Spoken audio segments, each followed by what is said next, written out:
I was sitting in the bar while waiting for the next transport off-world when movement in the corner of my eye caught my attention. Cutting my eyes over showed me a kid in oversized threadbare clothes staring back at me. Every once in a while, despite my best efforts to remain an anonymous nobody as I worked my way out of the sector, someone would recognize me. The ambitious or desperate ones might even decide today was the day. Wasn't sure which one the kid was, but my money was on the latter. Couldn't really blame him, not with as high as my bounty was, but that was his choice, not mine. I kept my head forward. This is a terrible idea. You know that, right? The trembling kid gave his head a quivering nod, his battered coat still closed around his torso, rather than brandishing any weapons. Yet, this one seemed to have some sense, at any rate. I'm worth a lot of money, sure, but those monsters deserve what they got. My right hand dropped to hang loose near one of my pistols. Anger filled my voice for a moment. Only monsters steal in kids. But only for a moment. None left here, are there? As long as he kept calm and didn't make any bad decisions, that's where I'd stay. If not... The kid shook his head, tremors still running through his thin frame. I turned my head to lock eyes with him. He flinched but otherwise held his ground. Kid has some backbone, I'll give him that. How you leave here today is up to you. Alive or dead don't matter to me.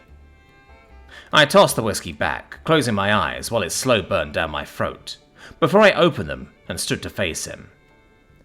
Only thing that matters is you getting the choice. You can take your chances, maybe you get lucky and make a name for yourself. I watched him give a little gulp and twitch my hand, while sparing a glance at his own shaking hands. Or you can walk. I got no beef with you and you won't see me again. Hell, I'll give you some creds for your trouble too. His face worked for a few moments, fear warring with need, before his eyes shifted to focus back over my shoulder. He shouted, "I'm sorry," and dropped to the floor. I was already spinning, my right hand drawing iron while my left swept my duster back to reveal his twin, when I saw a trio of men running through the door and fanning out. Moving to my left, the pistol roared as I unleashed a pair of shots at the first man and watched him fold, blood fanning out behind him. The man next to him dove, knocking a table over for cover, but shouting when my next pair of rounds struck home. I planted a foot to stop myself, my other pistol clearing its holster, and coming level at the same time, my attention slid to my third target. He was raising a rifle to his shoulder, trying to get a bead on me. I sent 3 rounds at him, watching him jerk as one took him in the shoulder, and the other slammed into his chest. He staggered back a couple of steps before righting himself, and aiming at me again. Shit, body armor! I ran to his right, forcing him to track me along his weak side. Shots rang out but trailed behind me, smashing into walls instead. My path drew me in line with what I hoped was a gap between the front and rear plates. I squeezed the trigger on my right gun twice more, and watched him fall to the ground with a grunt, his lifeblood spilling out beneath him. I was panting now, my heart racing as I turned my attention back to the diving man. He screamed, but that didn't mean I'd ended him. Wouldn't be the first to play possum on me, either. I led with my left pistol, keeping the other trailing towards armor. When the table shifted, and Diver lurched up and out from behind it, firing wildly. My first shot blew a hole through the table and his leg behind it before he could get clear, while the next 2 took him in the stomach and shoulder.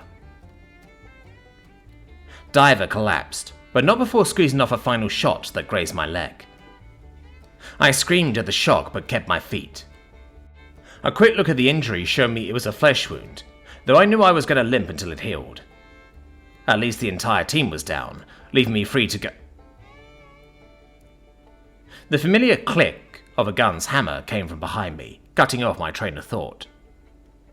I held my own pistols out and slowly turned to see who'd gotten the drop on me. "Stop, mister! Keep looking that way!" came a voice, cracking on the verge of reaching maturity.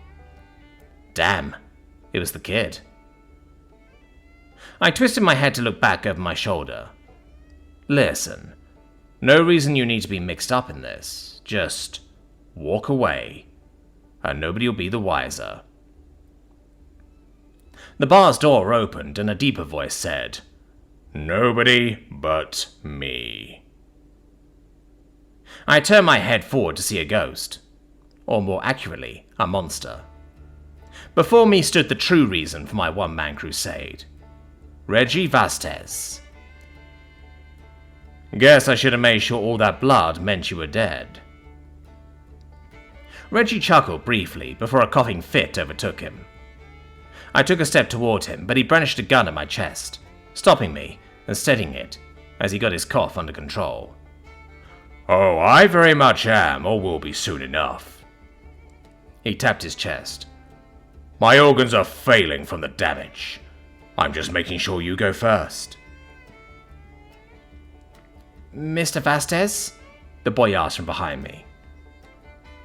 The monster's gaze stayed on me when he responded, "I get the bounty, right? For finding him?" Reggie humphed at the question. "Bounty's for a dead man. He's still breathing." A wicked smile crawled across his lips. "You fix that? Money's yours." I called back over my shoulder. "You fix that? Monster's yours too." Silence hung in the air, broken only by our breathing. There was a rustle of clothing behind me from the boy moving.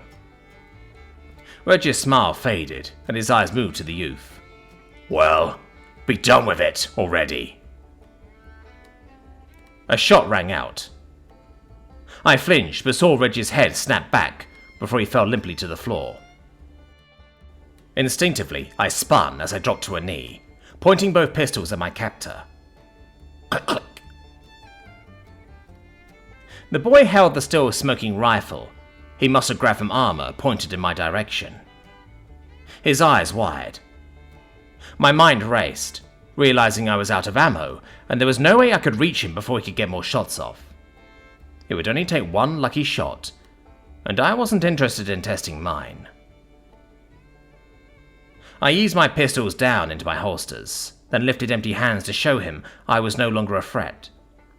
His face turned shades of green when he looked past me. "First time?" He nodded, still looking at the body. I understood. "He'd have killed you, you know. Probably would have even gotten away with it. Said you were pointing a gun at him." The boy? No. Anyone who took a life was no longer a child. The young man nodded again. "I know. Even with the money, I knew." He swallowed, the green fading but not gone. "Monster's gone now. He was the last." I paused. "Unless you count me." Finally, his frozen gaze broke free and lifted to meet mine, so I spoke. "Wasn't lying earlier. I'm taking the next ship out. Work's done. You can let me go."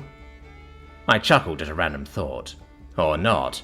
Hell, someone might still pay the bounty. "Nah." The young man's skin returned to his natural pale tone, and he placed the rifle on the ground in disgust. "You can go. I ain't got no reason to stop you." I nodded my thanks, dipped a hand in one pocket, then tossed a pouch at him. He snatched it out of the air, smooth as you please, and looked inside. His eyes grew wider than I'd seen on a person. "What's this for, mister?" I smiled at him. "You gave me my life. Least I can do is stand by my word for that."